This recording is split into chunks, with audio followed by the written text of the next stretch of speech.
உங்கள் favourite TV ஷோக்களை இனி miss பண்ண தேவையில்லை. ZEE5 இல் முற்றிலும் இலவசமாக காணுங்கள். இங்கேயும் எப்பொழுதும். பொம்மி, நீ வந்திருக்கிற விஷயம் என்னன்னு எனக்கு தெரியும். கடுமையா தவம் செய்யற அந்த பக்தர்களுக்கு வரங்களை கொடுக்கறதுக்கு மட்டும்தான் இறைவனுக்கு உரிமை இருக்கு. ஒரு தடவை வரம் கொடுத்துட்டா அதை திரும்ப பெறவே முடியாது.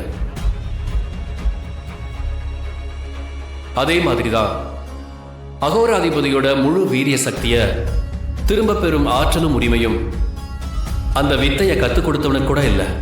அப்போ எதிர்காலத்துல அகோரா அதிபதியால ஏற்படக்கூடிய ஆபத்திலிருந்து எப்படி என்ன தற்காத்து கொள்றது? ஒவ்வொரு காலகட்டத்திலும் ஒவ்வொரு சூழ்நிலையிலும் மனிதர்கள் தங்களை தற்காத்து கொள்ள ஒரு ஆயுதம் கண்டிப்பா தேவைப்படும். எதிரிகளுக்கு அது ஆயுதமா தெரிஞ்சாலும் நல்ல ஆத்மாக்களுக்கு அதுதான் கேடயமா இருக்கும். இயற்கையில அகோராதிபதியோட முழு வீரிய சக்தியும் அவனோட முதுகுக்கு பின்னாடி இருக்கிற அந்த சக்கர அமைப்புல தான் இருக்கும். அந்த சக்கர அமைப்பே அவனோட சரீர சக்தியை விட வீரியமா இருக்கும்.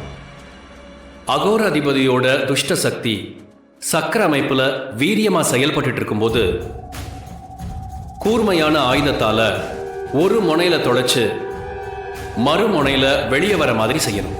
அப்படி செஞ்சுட்டா அந்த துஷ்ட சக்தி நிரந்தரமா அழிஞ்சிருமா? ஆசை எந்த மனிதனையும் விட்டு வைக்கிறதில்ல.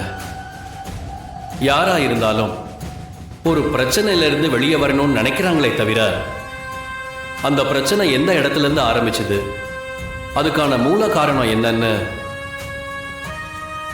யாருமே முழுசா ஆராயறதில்ல.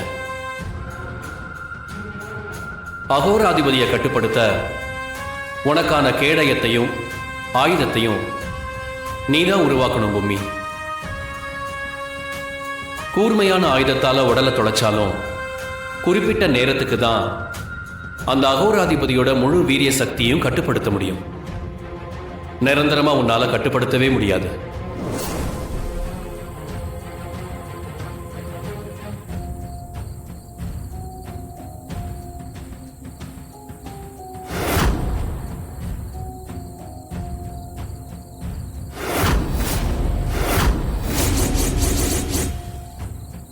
ஓம் நம சிவாய.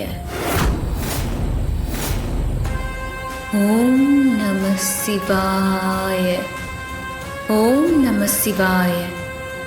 ஓம் நம சிவாய.